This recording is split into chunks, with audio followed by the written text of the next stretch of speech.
आजची सर्वात मोठी न्यूज, ठाकरेंना Z+ पण शिंदेच्या आमदारांना वाय सुरक्षा नाही। फडणवीसांकडून शिवसेनेचं महत्त्व कमी करण्याचा प्रयत्न। विधानसभा निवडणुकीनंतर राज्यात महायुतीचे सरकार स्थापन झालं, पण महायुतीचं सरकार स्थापन झाल्यापासून प्रमुख नेते मंडळी असलेले मुख्यमंत्री देवेंद्र फडणवीस आणि उपमुख्यमंत्री एकनाथ शिंदे यांच्यात जुळत नसल्याचं पाहायला मिळत आहे। राजकीय कार्यक्रमात एकत्र उपस्थिती दर्शवत नाराजींच्या चर्चेवर टोलेबाजी जरी या नेत्यांकडून होत असली तरी शिवसेना आणि भाजप यांच्यात अलबेल नसल्याचं चित्र सध्या दिसत आहे। नुकताच राज्याच्या गृह खात्याने माजी आमदार आणि मंत्र्यांच्या सुरक्षेत कपात केली।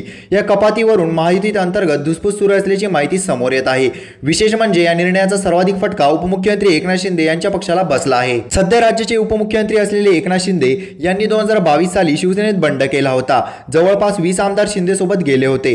त्यावेळी एकनाथ शिंदे यांनी बंड केल्याने त्यांच्यासह त्यांच्यासोबत असलेले 20 आमदारांना वाय दर्जाची सुरक्षा व्यवस्था प्रदान करण्यात आली होती। मात्र पोलिसांच्या विशेष संरक्षण विभागाने आढावा घेऊन शिंदे गटाच्या या आमदारांना X दर्जाची सुरक्षा पुरवण्याचा निर्णय घेतला। वाय दर्जाच्या सुरक्षेअंतर्गत एकनाथ शिंदे यांच्या आमदारांसाठी 3 शस्त्रधारी पोलीस सुरक्षा रक्षक आणि पोलीस वाहन तैनात होते। तसेच या आमदारांच्या निवासस्थानी पोलीस संरक्षण पुरवण्यात आले होते। एकनाथ शिंदे हे मुख्यमंत्री असेपर्यंत हा दर्जा कायम होता। मात्र आता X दर्जाची सुरक्षा देण्याचा निर्णय घेतल्याने आमदारांच्या सुरक्षेसाठी फक्त एकच शस्त्रधारी पोलीस सुरक्षा रक्षक तैनात असेल। परिणामी सुरक्षा रक्षक कमी झाल्याने आमदारांमध्ये चिंतेचं वातावरण निर्माण झालं आहे। दरम्यान एकीकडे एकनाथ शिंदेच्या आमदारांची वाय दर्जाची सुरक्षा राज्याच्या गृह विभागाकडून काढून घेण्यात आली असली तरी दुसरीकडे राष्ट्रवादी काँग्रेसचे अध्यक्ष शरद पवार आणि शिवसेना पक्षप्रमुख उद्धव ठाकरे यांचे Z+ सुरक्षा कवच कायम ठेवण्यात आले आहे। अशाच नवनवीन व्हिडिओ बघण्यासाठी आपल्या चॅनलला लाईक आणि सबस्क्राइब करायला विसरू नका।